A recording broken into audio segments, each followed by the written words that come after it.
really have a weakness for revived brands in case you find the right people behind it.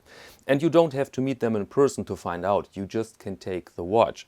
I've learned this with Anne Le Bois, Yima and many others who demonstrate attention to detail and the willingness to take risks. And the next piece to which this applies is the Aquastar Deepstar 39mm chronograph. Let's go over the specifications. We have an automatic dive watch with a chronograph function. Case diameter is 39mm, length lug to lug is 47, height 15, lug width 20mm. The watch has a sapphire crystal, triple coated, a bidirectional bezel on a ceramic bearing. We have a mono-compact column wheel movement made by the Swiss manufacturer La Joux with 28 jewels and a power reserve of 28 hours. The watch comes on a rubber strap and the price is 3,050 euros including VAT, or 2,790 US dollars without VAT. And only 300 pieces will be produced every year. So, long story short, Aquastar was founded in 1962 in Switzerland and was specialized in dive watches and was known as innovators, with a large catalogue of patents. The watches weren't available in jewelers' shops because they were seen as real diving equipment.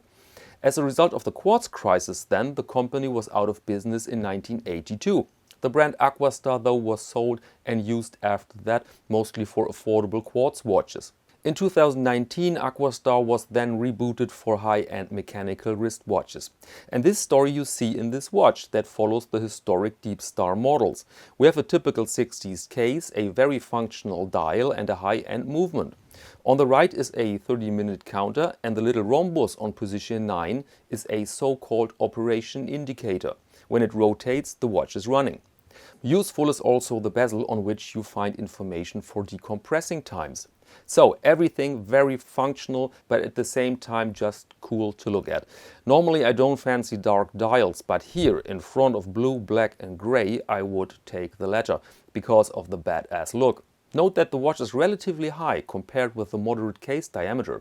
I think the reason for that is the movement. Chronograph, rotor, all these parts need space.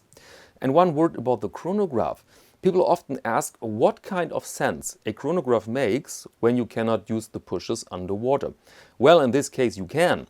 The chronograph here is fully functional underwater and so we have a very helpful tool.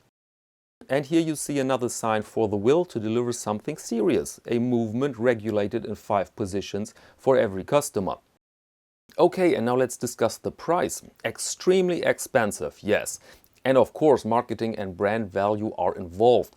But the physical aspects of the watch have their part too. La Joux is a high-end manufacturer and a case that allows chronograph operations underwater is also a very expensive feature. And then the regulation, 3 layers of anti-reflective coating on the crystal, etc, etc. And so again, I find the watch expensive, but I see the points that have led to this price. And it's even worse. The numbers shown here are only for pre-orders. And so if you like to purchase this watch, you should be quick. Delivery time will be this month, so April. By the way, some of us could think now, why not spare some grands by going vintage? Well, I have bad news. The original Deepstar chronos can go for around 8,000 euros or dollars on Chrono 24, for example. So we definitely have collectors who value these pieces, who value the brand. And that said, let me close this episode, ladies and gentlemen. Thank you very much and see you next Monday to Watch of the Week.